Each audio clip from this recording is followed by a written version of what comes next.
Bien, vamos a inicio entonces al módulo 2, que se trata de las competencias socioemocionales emprendedoras, ¿sí? ¿Qué son las competencias socioemocionales? Aquí tenemos en la definición técnica y luego vamos a explicar con nuestras palabras. Se definen como el conjunto de conocimientos, capacidades, habilidades y actitudes necesarias para comprender, expresar y regular de forma apropiada los fenómenos emocionales.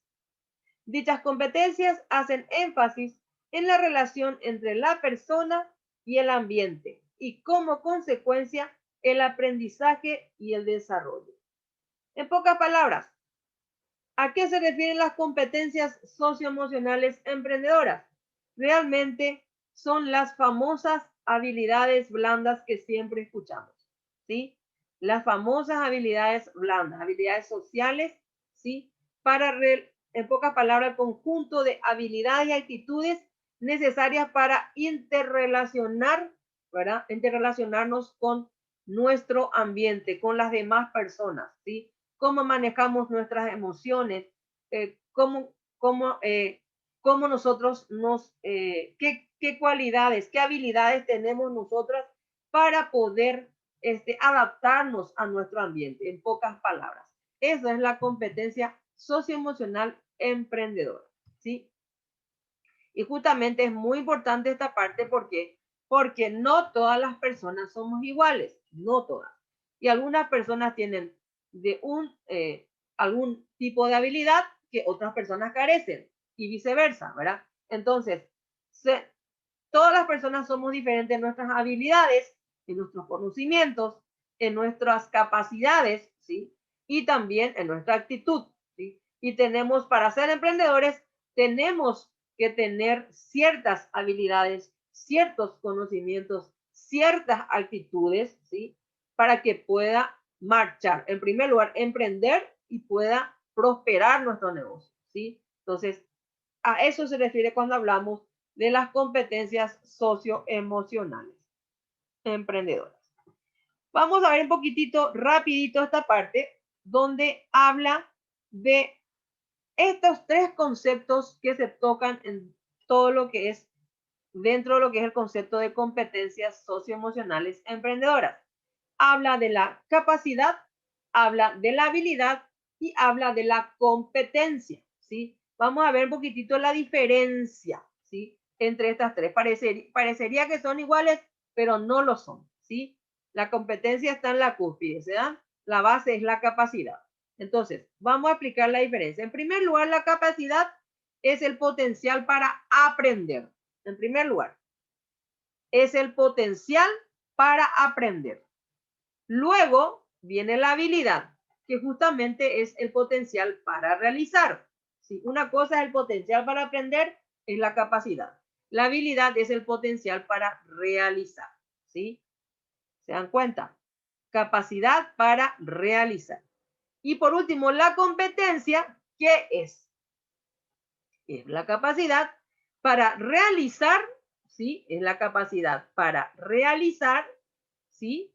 Pero buscando la mejora continua. Esa es la competencia, ¿sí? Entonces, la capacidad es el potencial para aprender.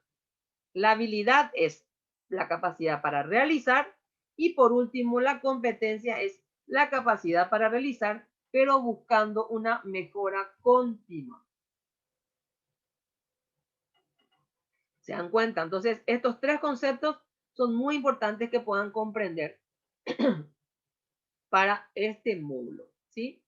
Muy bien. Vamos a ver ahora las competencias claves. ¿Cuáles son las competencias claves, gente? Vamos a ver muchísimas competencias ahí, pero vamos a ver solamente las principales que son muy importantes, sobre todo para el emprendedor. En primer lugar está la resiliencia, ¿sí? Está la resiliencia, ¿sí? ¿Qué es la resiliencia? Habla de la capacidad de superar situaciones complicadas, de sobreponerse para poder avanzar, ¿sí? Para hacer frente a la adversidad Estas personas tienen un pensamiento realista, preciso y abierto. Además, tratan de no sacar conclusiones apresuradas e interpretan la realidad de una forma más correcta.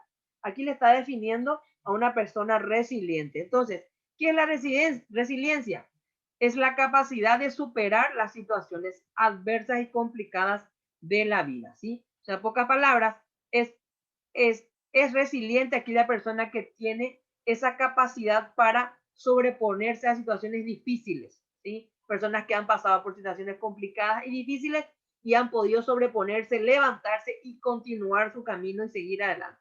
Eso es una persona resiliente. Las personas resilientes son las que son personas realistas, son las que tienen su pie sobre la tierra, pisan bien sobre la tierra, son personas, ¿cómo se dice? Son personas realistas y que tienen una mente muy abierta, ¿sí? Porque como ya pasaron por muchas cosas, entonces como que van teniendo lecciones de vida que le hacen aprender, ¿verdad? De que uno no tiene que ser cerrado, uno tiene que tener la mente abierta, uno tiene que estar abierto a aceptar las sugerencias, opiniones de otras personas, ¿verdad? Y tienen que, sobre todo son personas muy fuertes, muy resistentes emocionalmente. Esas son las personas resilientes. Entonces, una de las competencias claves dentro de las competencias socioemocionales es la resiliencia. Otra es la perseverancia. O sea, un emprendedor tiene que ser perseverante en pocas palabras. O sea, la constancia en la manera de ser o de actuar y una capacidad que nos acerca a nuestros objetivos. Eso es la perseverancia. Constancia en la manera de ser o de actuar y una capacidad que nos acerca a nuestros objetivos. Un concepto sin duda directamente ligado con el de resiliencia. O sea, están muy de la mano. ¿Sí? La persona perseverante no conoce límites, es decidida y continua, luchando hasta que consigue lo que se propone, siempre dentro de unos parámetros realistas. No obstante, aunque pelea contra viento y marea para alcanzar el éxito, únicamente lo logra a través de medios lícitos, con esfuerzo, voluntad, fortaleza y sobre todo una gran dosis de paciencia. Entonces, en pocas palabras, la perseverancia, ¿verdad? Es la manera de ser o de actuar, ¿verdad? Conforme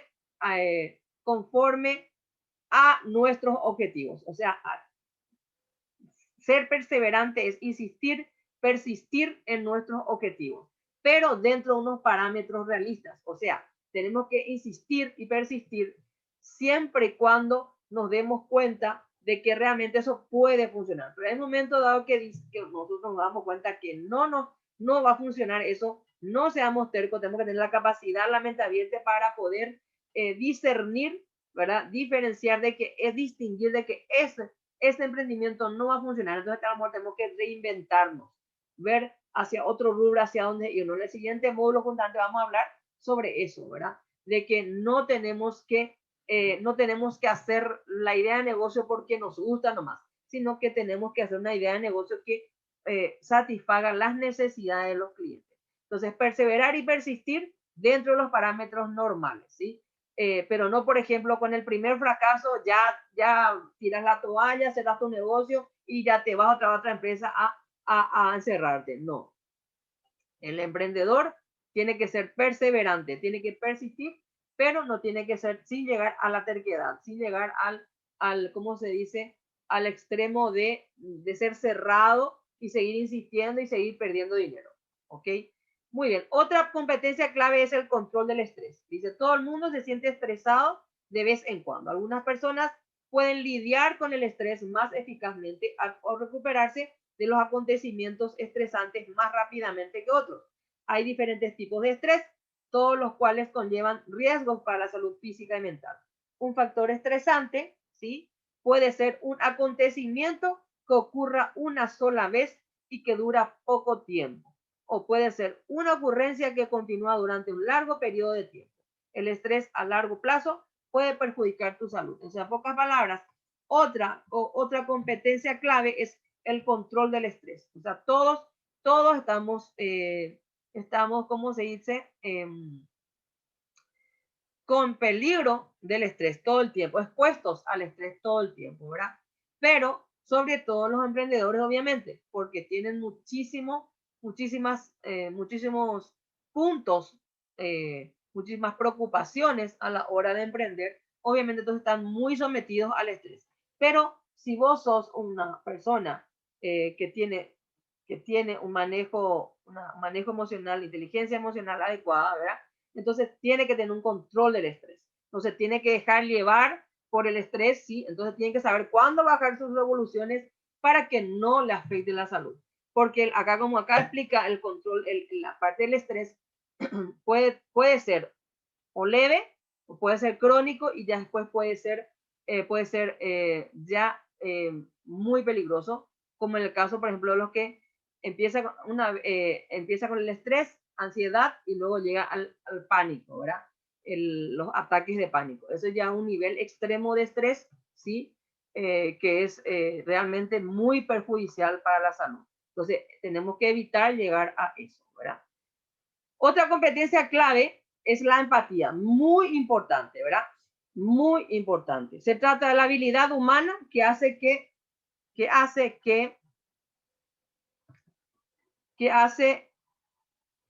que se comprenda a los demás y se experimenten los diferentes puntos de vista ajenos, sin llegar a pensar de la misma manera que esa persona. La empatía motiva a quien la practica y a quien lo recibe, ya que ayuda a concientizar sobre la posesión oculta de conciencia social. O sea, en pocas palabras, la empatía es la capacidad que tenemos de ponernos en el lugar del otro, pero sin pensar de igual manera. Tenemos que, o sea, en pocas palabras, es comprenderle a la otra persona, lograr entender su punto de vista y comprenderle, ¿verdad? Y no es por último. Luego viene otra competencia, la asertividad, que va muy de la mano con la empatía, ¿verdad? Es una habilidad social que trabaja desde el interior de la persona. Eso es la asertividad, una habilidad social que trabaja desde el interior de la persona. Se define como la habilidad para ser claros, ¿verdad? Para ser claros, francos y directos, diciendo lo que se quiere decir, sin herir los sentimientos de los demás ni menospreciar la valía de los otros, solo defendiendo sus derechos como persona, ¿sí? Entonces, durante el desarrollo de la asertividad se habla de un elemento que va ligado de la mano, la empatía. Las personas asertivas han desarrollado correctamente este valor puesto que es sumamente importante para el entendimiento de los seres. Entonces, la asertividad es la habilidad, en pocas palabras, para ser claros, francos y directos, diciendo lo que se quiere decir, pero sin herir los sentimientos ni menospreciar la valía de los otros, ¿verdad? Solamente defendiendo sus derechos como persona. En pocas palabras, la asertividad es la capacidad para ser sinceros, francos, oportunos, ¿sí? Oportunos. Acá ese es un término que no está en este párrafo, pero también la asertividad abarca lo que es la oportunidad. ¿Qué significa el sentido de oportunidad? Tenés que saber dónde decir, con quién decir y la manera en que decís las cosas.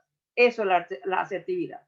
Una persona que es agresiva o que viene en un momento, ¿verdad?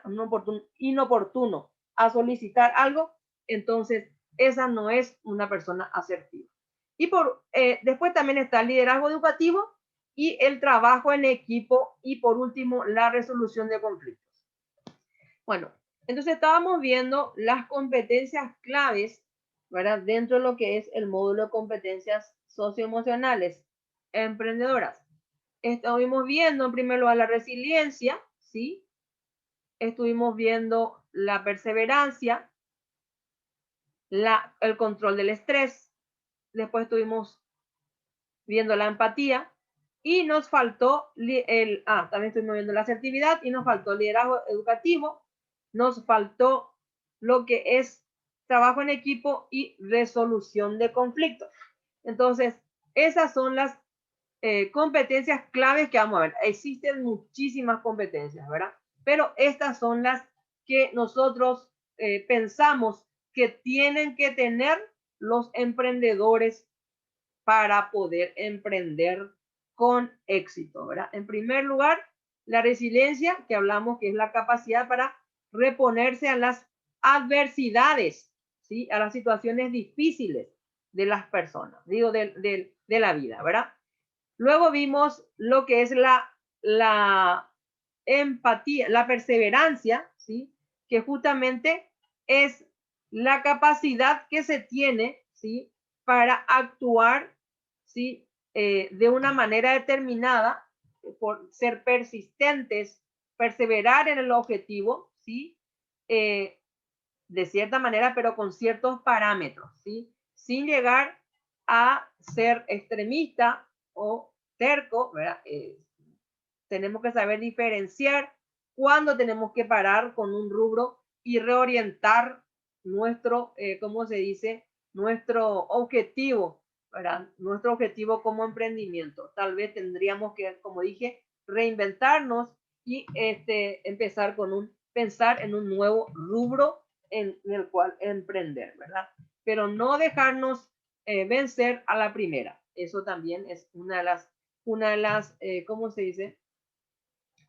Uno de los requisitos, ¿verdad? Uno de los, dice la persona perseverante, dice, no conoce de límites, es decidida y continúa luchando, ¿verdad? Siempre hasta que consigue lo que se propone, ¿verdad? Pero siempre con parámetros realistas.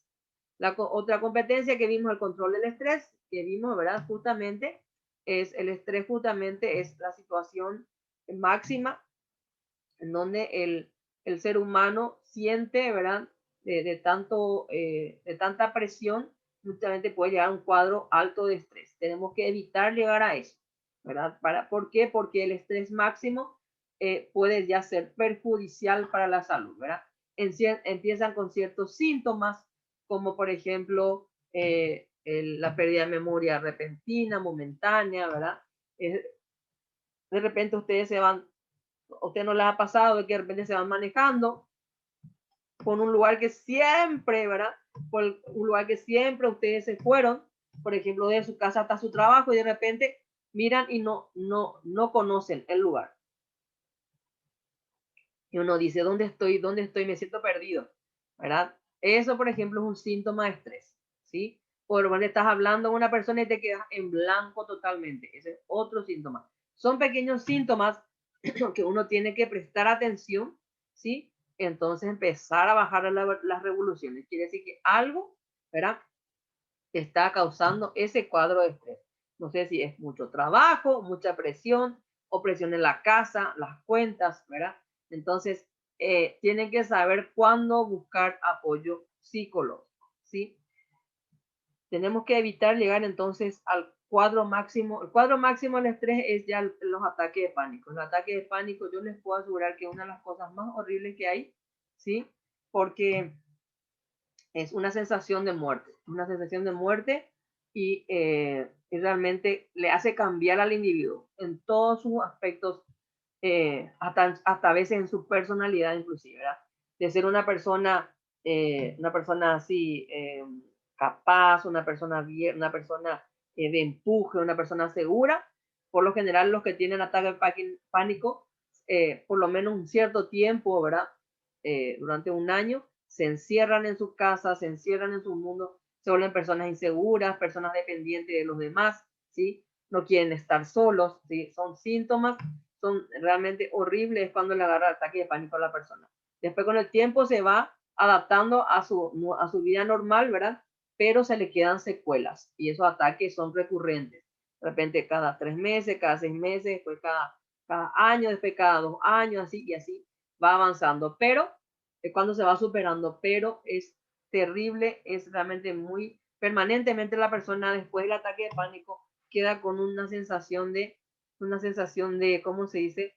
De susto, de miedo, de preocupación todo el tiempo, ¿verdad? Cuesta salir de ese estado, entonces no lleguemos a eso, gente. Después viene la empatía, vimos la empatía, ¿sí?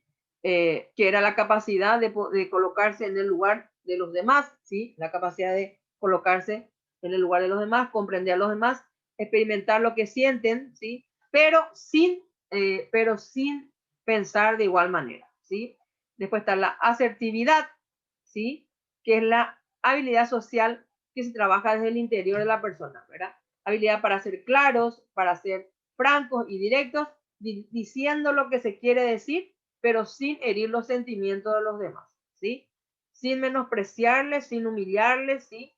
Y demostrándole a la otra persona cuánto vale, ¿verdad? También hablamos, que no está en este párrafo, pero sí la capacidad de ser oportunos, o sea, hablar en el momento oportuno con la persona correcta, con la persona adecuada, ¿sí? En el tiempo oportuno, de la forma correcta. Eso es ser asertivo, ¿sí? Una persona asertiva tiene, en el mundo laboral, tiene mucho más beneficios y ventajas que sobre una persona que no es asertiva. Por ejemplo, un ejemplo de persona asertiva es, por ejemplo, una persona que está trabajando y de repente se da cuenta que ya tiene el tiempo suficiente en la empresa, ¿sí? Tiene suficiente y dice, bueno, pucha, yo hace como 5 años estoy en esta empresa y estoy ganando el mismo sueldo hace 5 años. Yo creo que me merezco un aumento. Se me ha hecho hace poco una evaluación de desempeño, salí excelente. Entonces yo creo que me merezco un aumento salarial. Una persona asertiva, ¿qué va a hacer en esa situación? Va a esperar el momento oportuno para pedirle al jefe ese aumento salarial, ¿sí? Entonces, cuando el jefe acaba de finalizar un proyecto con éxito, está feliz, está con todas las ganas, ¿verdad? Entonces ahí se acerca una persona asertiva y le dice, señor, ¿puedo hablar un momento con usted? O pide una cita, una entrevista, obviamente le va a recibir y ahí les pone de la mejor manera su punto de vista a su jefe. Obviamente que esa persona va a conseguir, ¿por qué? Porque justamente posee la cualidad de la asertividad. Saber decir de una manera determinada, en el momento oportuno, ¿sí? Las palabras precisas y correctas para conseguir su objetivo. Esa es una persona asertiva. Ahora, una persona que no es asertiva, justo está el jefe nervioso, está esto, va a decir, está pensando, pucha, yo necesito un aumento salarial, que esto, que lo otro, me merezco. Y justo el jefe está nervioso y justo él se va y pide una entrevista con la persona. Igual, a contraviento y marea, entra a hablar con el jefe. Obviamente el jefe le va a sacar corriendo de su oficina, qué aumento salarial ni que nada, porque el jefe está nervioso, está furioso en ese momento. Entonces, esa no es una persona asertiva, una persona inoportuna, una persona que no sabe elegir el momento oportuno, no sabe elegir las palabras correctas, las palabras adecuadas, sí, de la forma correcta y con la persona adecuada para hacer su petición. Esa no es una persona asertiva. Por eso digo que una persona asertiva tiene mucho más, como se dice, beneficios o ventajas en el mundo laboral que una persona que no lo es. Y otro puntito que vimos, ¿sí? Y otro puntito que vimos, que está muy de la mano, habíamos dicho, la asertividad y la empatía están muy de la mano. Eso es lo que habíamos dicho, ¿verdad? Las personas asertivas desarrollan correctamente justamente lo que es la empatía, ¿sí? Porque para poder ser asertivos tenemos que ser empáticos, ¿sí? Tenemos que ponernos en el lugar de la otra persona, ¿sí? Para poder ser asertivos tenemos que ser empáticos. Y para poder ser empáticos también tenemos que ser asertivos. ¿Por qué? Porque con la empatía, si nosotros somos una persona empáticas, nosotros comprendemos, nos ponemos en el lugar de la otra persona, le comprendemos a otra persona y buscamos siempre, ¿sí? De decirle de forma adecuada las cosas en el momento oportuno, sin herir sus sentimientos. O sea, la asertividad y la empatía van muy de la mano. La otra competencia clave, ¿sí? Que todavía no vimos es el liderazgo educativo, que es lo que nosotros tenemos que tener sobre todo, ¿verdad? Dice, en la actualidad podemos apreciar con bastante frecuencia que las aulas de clases son escenarios de estudiantes con diversidad de comportamientos. Los hay de diferentes clases sociales, capacidades intelectuales, ritmos de aprendizajes, estilos de trabajo y niveles de motivación. El reto al que se enfrenta el maestro es la necesidad de plantear procesos de reflexión sobre las dificultades de aprendizaje que presentan los estudiantes, conocer la individualidad y hacer la intervención oportuna en el momento que se requiera, encaminando su labor a reducir los índices de fracaso escolar. Imagínense la responsabilidad que tenemos los instructores, ¿sí? Sí o sí los instructores tenemos que tener esta competencia clave, por ejemplo, el liderazgo educativo, que abarca en forma integral un montón de cosas, porque sabemos que como instructores sabemos que no todas las personas son iguales, que hay diferentes, ¿verdad? Que hay diferentes clases sociales, que hay diferentes conocimientos. Algunos vienen a nuestros, o sea, acuden a nuestros cursos con más conocimientos que otros, ¿sí? Más que nadie nosotros sabemos eso, ¿verdad? Sabemos que tienen ritmos de aprendizaje muy diferentes. Sabemos que hay diferentes tipos de edades también, y al haber tipos de edades hay muchísima disparidad en todo lo que tenga que ver con los conocimientos y el nivel de aprendizaje, ¿verdad? Sabemos muy bien eso. Y también, como somos todos muy diferentes, también cada uno tiene niveles de motivación diferentes. Imagínense todo lo que tenemos que ver y con lo cual tenemos que lidiar nosotros los instructores, ¿sí? O sea, que para ser instructor tenemos que tener sí o sí esta competencia clave, el liderazgo educativo. Tenemos que saber diferenciar, ¿sí? Los diferentes tipos de personas que están en nuestros cursos, ¿sí? Aparte de las clases sociales, su nivel de conocimiento intelectual, su ritmo de aprendizaje, su nivel de motivación, cómo se les motiva a cada uno de ellos. Tenemos que buscar que las personas, que los participantes razonen, aprendan con el razonamiento, ¿sí? Con la reflexión, ¿sí? A través de los ejemplos que le demos también nosotros, ¿verdad? Y de tal manera a acompañarles de manera permanente, ¿sí? Hasta lograr el aprendizaje y el éxito de nuestro curso, ¿sí? Entonces, todo esto abarca el liderazgo educativo.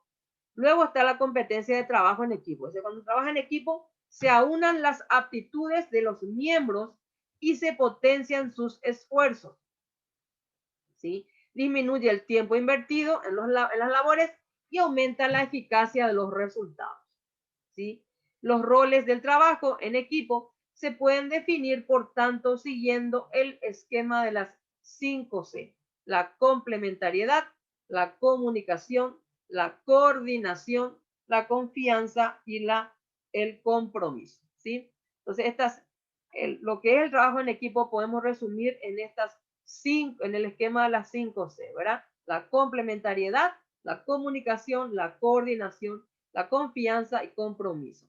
¿Por qué la complementariedad? Porque justamente no todos los seres humanos somos iguales. No todos tenemos las mismas aptitudes, la misma actitud y la misma capacidad, ¿sí? Entonces, nos complementamos entre nosotros para el objetivo, conseguir el objetivo. Tiene que haber buena comunicación entre todos, ¿sí? No tiene que haber un nivel bueno, sino una excelente comunicación entre todos, de tal manera que todos hablemos el mismo lenguaje y podamos ir tras el objetivo entre todos. Coordinación significa sincronizar, armonizar esfuerzos, ¿verdad? Para que podamos justamente conseguir el objetivo. La confianza, que es primordial. Yo, si estoy en un equipo de trabajo, tengo que poder tener confianza en mi compañero de trabajo. Si no, no se va a poder trabajar en equipo. Y el compromiso de cada uno. O sea que todos los que componen un equipo de trabajo tienen que tener un compromiso. O sea, tienen que comprometerse por el objetivo, ¿verdad? Para el grupo, ¿ok? Entonces, al lograr el trabajo en equipo, ¿qué es lo que se logra? Potenciar los esfuerzos. O sea que cada uno puede potenciar su capacidad y sus esfuerzos. Entonces, ¿qué es lo que se consigue? Mayores resultados en menor tiempo. Eso es lo que se dice, ¿verdad? Aumentando la eficacia, la buena productividad del equipo de trabajo. Eso es lo que se consigue con el trabajo en equipo. Y por último, la última competencia, que es la resolución de conflictos, ¿sí? Conjunto de técnicas y habilidades que se ponen en práctica para buscar la mejor solución, ¿sí? No violenta a un conflicto, problema o malentendido que existe entre dos o más personas e incluso personal de la empresa. Es importante mencionar que existen diferentes tipos de conflictos, esto con el fin de saber cuáles son los mejores medios o técnicas para su solución. Intrapersonales, los interpersonales y el intergrupal. El intrapersonal es cuando es el conflicto con uno mismo, por dentro, ¿verdad? El conflicto que uno tiene consigo mismo por dentro. El interpersonal es el conflicto entre personas, con otras personas, con una o más personas, y el intergrupal es cuando hay grupos, diferentes grupos que componen una empresa y grupos contra grupos, hay conflictos de grupos contra grupos. Eso se suele dar mucho, por ejemplo, cuando en la empresa se puede evidenciar mucho en el grupo de los vendedores contra otro grupo de vendedores, por ejemplo, de una sucursal. Se pelean entre ellos, es un problema terrible, ¿verdad? Entonces tenemos que saber lidiar nosotros cuando seamos emprendedores, cuando tengamos nuestra empresa, eso tenemos que también transmitirle a nuestros participantes de que tenemos que saber lidiar con esos conflictos. Entonces la resolución de conflictos conjunto es el conjunto de técnicas y habilidades que se ponen en práctica para buscar la mejor solución, ¿verdad? Pero no violenta, ¿verdad? A un conflicto, ¿sí? Entonces la mejor es mediar ante los conflictos de una manera determinada, que no sea violenta, ¿verdad? Como para solucionar el conflicto. O sea, poner parches, o por ejemplo, dar órdenes de que cada parte se calle en un conflicto, eso no es solucionar el conflicto. Solucionar el conflicto es justamente hacerle sentar a las partes, ver el problema real y solucionar el problema de base, de fondo, ¿sí? Entonces, para que después no se vuelva ¿cómo se dice? A repetir o a prender ese foco de incendio que hay, ¿está? Eso es la resolución de conflicto. Entonces, un rápido repaso, las competencias claves socioemocionales son estas que vimos, ¿verdad? La resiliencia, ¿sí? La empatía, la asertividad, el trabajo en equipo, el liderazgo educativo, la resolución de conflictos, ¿sí? Y la perseverancia. Eso es fundamental en un emprendedor. Muy bien, con esto finalizamos lo que es el segundo módulo.